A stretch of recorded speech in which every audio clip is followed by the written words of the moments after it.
पैदा होती है भेद के द्वारा। ऋषियों ने कहा भेदाद भयम, भेद से भय पैदा होता है, भय से द्वेष और घृणा पैदा होती है, द्वेष और घृणा से नफरत पैदा होती है और नफरत से हिंसा का जन्म होता है।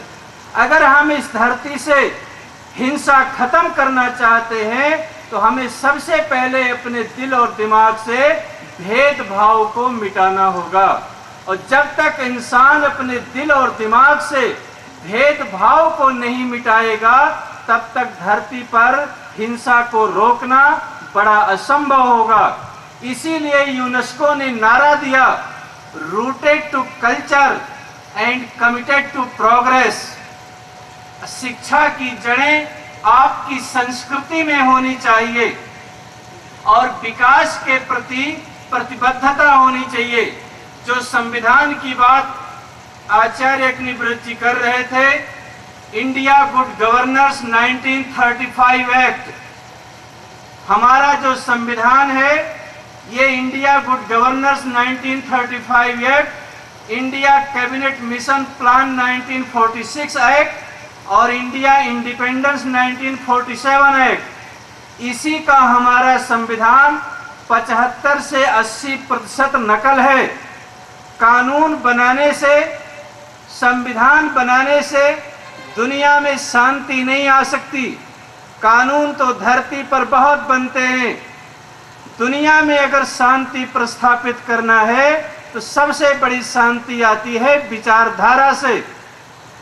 24 अक्टूबर 1945 को जब यूनाइटेड नेशन ऑफ ऑर्गेनाइजेशन की स्थापना की गई तो उसके ट्रस्ट डीड में लिखा गया कि दुनिया में जितने भी युद्ध होते हैं वो पहले इंसान के मन में होते हैं। और हमारे यहाँ कठोपनिषद के ऋषि ने लिखा कि दुनिया में जितनी भी शांति होती है वो पहले इंसान के मन में होती है। शांत संकल्प मन है, हमारा मन जो है वो शांत रूपी है।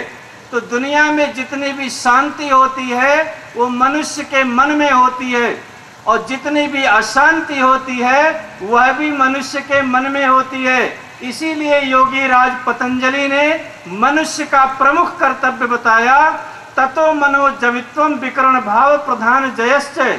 मनुष्य का, इंसान के जीवन का पहला कर्तव्य है कि उसे अपने मन पर विजय पाना चाहिए और जिसने अपने मन पर विजय पाया है वही दुनिया में शांति प्रस्थापित करने के लिए प्रयास कर सकता है, भेदभाव नहीं ला सकता।